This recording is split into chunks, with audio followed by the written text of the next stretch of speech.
So hello dear students, आज के इस वीडियो में बेटा हम एक टॉपिक डिस्कस करने वाले हैं। टॉपिक है संपर्क में रखे लेंस की संयुक्त फोकस दूरी, है ना।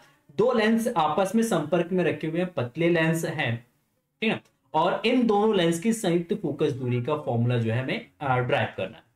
तो इसके लिए सबसे पहले मान लेते हैं हमारे पास दो लेंस है बेटा, L1 और L2। ये हमारे पास दो लेंस है और ये दोनों लेंस एक दूसरे के साथ कांटेक्ट में, एक दूसरे के साथ संपर्क में रखे हुए हैं, ठीक है।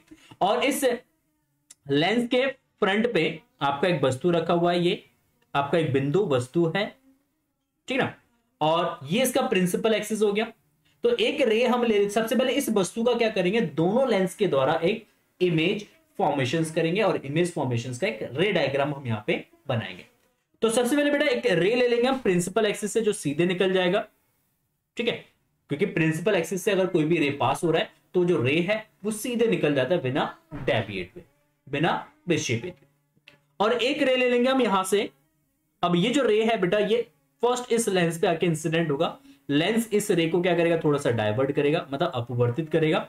अगर मान लो फॉर एग्जांपल के लिए कि लेंस 2 यहां पे है नहीं, केवल L1 लेंस है, तो L1 लेंस क्या करेगा, इस रे को मोड़ेगा और ये जो रे है ये आके कहां पे इंटरसेक्ट करेगा, ये आपका कुछ आई डैश पे आके इंटरसेक्ट करेगा। तो इसका मतलब कि लेंस L1 जो है बेटा, ये इस वस्तु का एक प्रतिबिंब बनाएगा कहां पे, आई डैश पे। बट आपको पता है कि लेंस यहां पे L2 प्रेजेंट है, तो जैसे ये जो रे है ये लेंस L2 पे आके इंसिडेंट होगा, तो L2 क्या करेगा, इसको और थोड़ा सा डाइवर्ट करेगा, क्योंकि ये इसको क्या करेगा, अपवर्तित करेगा। अपवर्तन की प्रक्रिया होगा यहां पे। तो यहां से रे जब डाइवर्ट होगा, ये आके प्रिंसिपल एक्सिस को इस पॉइंट पर इंटरसेक्ट करेगा और इस पॉइंट पर वस्तु का एक फाइनल जो है वो क्या बनेगा बेटा, इमेज बनेगा। तो इस केस में देखो, अगर हम बात करें L1 के लिए वस्तु आपका O हो गया, L1 के लिए प्रतिबिंब आपका I डैश हो जाएगा, और L2 लेंस के लिए I डैश जो है वो वस्तु का कार्य करेगा और I जो है इसका फाइनल इमेज बनेगा। दोबारा से रिपीट करूंगा, L1 के लिए O वस्तु का कार्य करेगा, I डैश प्रतिबिंब का कार्य करेगा। L2 लेंस के लिए I डैश जो है आपका वस्तु का कार्य करेगा और I जो है इसका फाइनल इमेज बनेगा। मान लेते हैं इन दोनों लेंसेज से वस्तु की जो दूरी है वो आपका U है, मतलब इस लेंस से L1 से वस्तु की जो दूरी है वो आपका U है। L1 से प्रतिबिंब I डैश की जो दूरी है वो आपका V डैश है, ठीक। लेंस L2 से जो है प्रतिबिंब की जो दूरी है बेटा, वो मान लेते हैं हम कितना है, I है, ठीक है। तो इन दोनों लेंस के लिए हम क्या यूज करेंगे बेटा, लेंस फॉर्मूला यूज करेंगे। तो L1 के लिए, L1 के लिए, तो L1 के लिए आपका O वस्तु तथा I डैश सॉरी प्रतिबिंब है, क्या है, प्रतिबिंब है।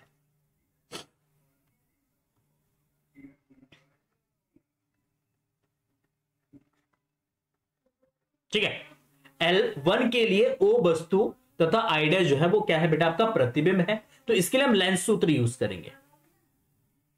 तो लेंस सूत्र से, तो अब यहां पे एक चीज और कंसीडर कर लेते हैं, एक चीज और लेट कर लेते हैं। मान लेते हैं ये जो लेंस L1 है इसकी फोकस दूरी f1 और लेंस L2 जो है इसकी फोकस दूरी कितना बेटा, f2 है। तो इस केस में लेंस सूत्र से 1/f1 is equal to 1/v dash minus का क्या हो जाए बेटा, 1/u।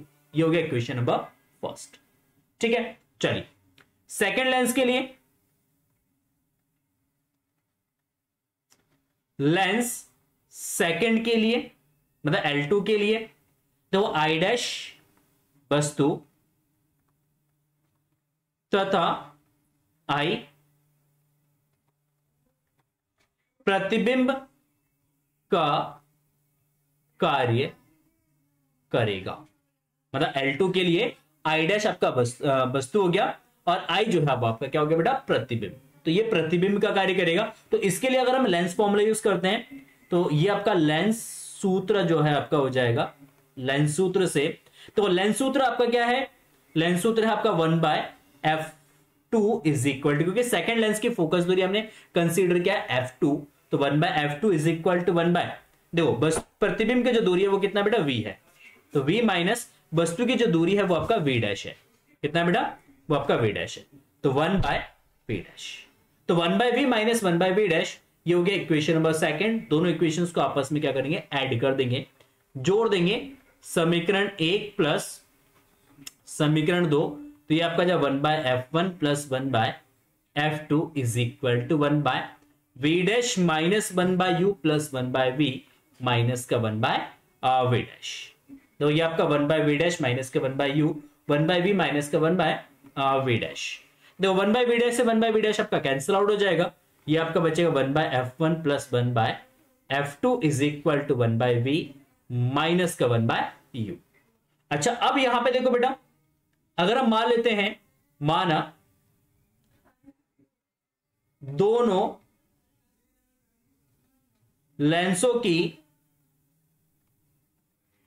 तुल्य फोकस दूरी f है, तो मान लेते हैं अगर दोनों लेंस की तुल्य फोकस दूरी f है और वस्तु आपका O है, प्रतिबिंब I है, वस्तु आपका यहां पे है, प्रतिबिंब आपका यहां पे बनना है, तो वस्तु की दूरी u और प्रतिबिंब की दूरी कितना v है। तो इस केस में अगर संयुक्त लेंस के लिए फोकस दूरी का फॉर्मूला यूज करेंगे, सॉरी लेंस फॉर्मूला यूज करेंगे, तो आपका लेंस फॉर्मूला जो 1 by f is equal to 1 by v minus का 1 बाय u। ये इक्वेशन थर्ड, ये हो गया इक्वेशन फोर्थ। तो समीकरण 3 व 4 से अगर दोनों के आपस में तुलना करेंगे, देखो 1 by v minus 1 by u, 1 by v minus 1 by u is equal to कितना? 1 बाय f से आपको मिलेगा 1 by f is equal to 1 by f1 plus 1 by f2। क्या जाएगा बेटा?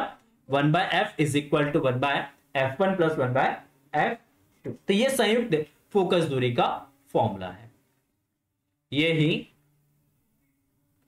संयुक्त फोकस दूरी का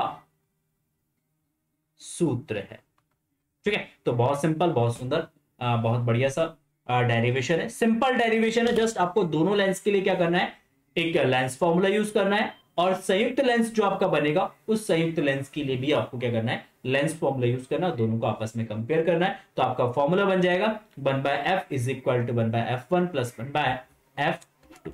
अगर संयुक्त शक्ति निकालते हैं, संयुक्त शक्ति अगर हम निकालते हैं बेटा, शक्ति P इज इक्वल टू क्या? तो 1 बाय f। इसलिए देखो यहां पे 1 by f is equal to 1 by f1 1 plus 1 by f2, तो 1 बाय f आपका क्या हो जाएगा? P हो जाएगा। इसलिए P इज इक्वल टू आपका जब P1 plus P2। n lens के लिए अगर हमारे पास n लेंस है, तो n लेंसों के लिए देखो, अगर हमारे पास n लेंस है बेटा, तो संयुक्त फोकस दूरी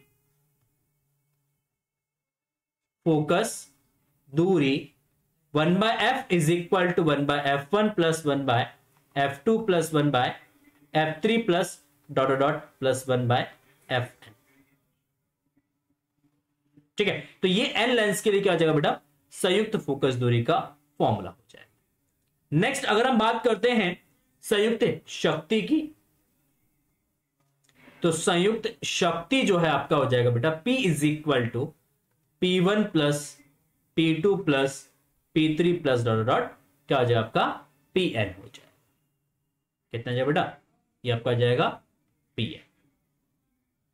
ठीक हो गया, क्लियर है। एक फॉर्मूला और लिखते हैं, नोट करके यहां पे डाल देते हैं। यदि दोनों लेंसों के बीच की दूरी d हो, तो देखो अगर दोनों लेंस एक दूसरे से d दूरी पर है, मान लो यहां पे आपका लेंस दे रखा है L1 और ये कांटेक्ट में ना होके यहां पे रखा है आपका लेंस L2, और इन दोनों के बीच में क्या है बेटा? दूरी है d, इसकी फोकस दूरी f1, इसकी फोकस दूरी कितना है? f2 है। तो उस केस में संयुक्त फोकस दूरी का फॉर्मूला हो जाएगा, संयुक्त फोकस दूरी जो है, संयुक्त फोकस दूरी का फॉर्मूला आपका हो जाएगा 1 by f is equal to 1 by f1 plus 1 by f2 minus d upon f1 by f2। अगर दोनों लेंस एक दूसरे से d दूरी पर स्थित होते हैं बेटा, तो उस केस में दोनों लेंसों की संयुक्त फोकस दूरी का फॉर्मूला होता है 1 by f is equal to 1 by f1 plus 1 by f2 minus 1 by d। और इस केस में संयुक्त शक्ति जो होगा 1 by f that is P is equal to P1 plus P2 minus 1/F1 P1 into P2। तो ये आपका संयुक्त शक्ति के लिए क्या हो जाएगा, आपका फॉर्मूला हो जाएगा। ठीक है, तो आई होप आपको ये डेरिवेशन समझ में आ गया होगा। अगर वीडियो पसंद आए तो प्लीज वीडियो को लाइक कर देना, अपने दोस्तों के साथ वीडियो को शेयर जरूर करना। मिलते हैं नेक्स्ट वीडियो में, तब तक के लिए thank you so much and bye bye.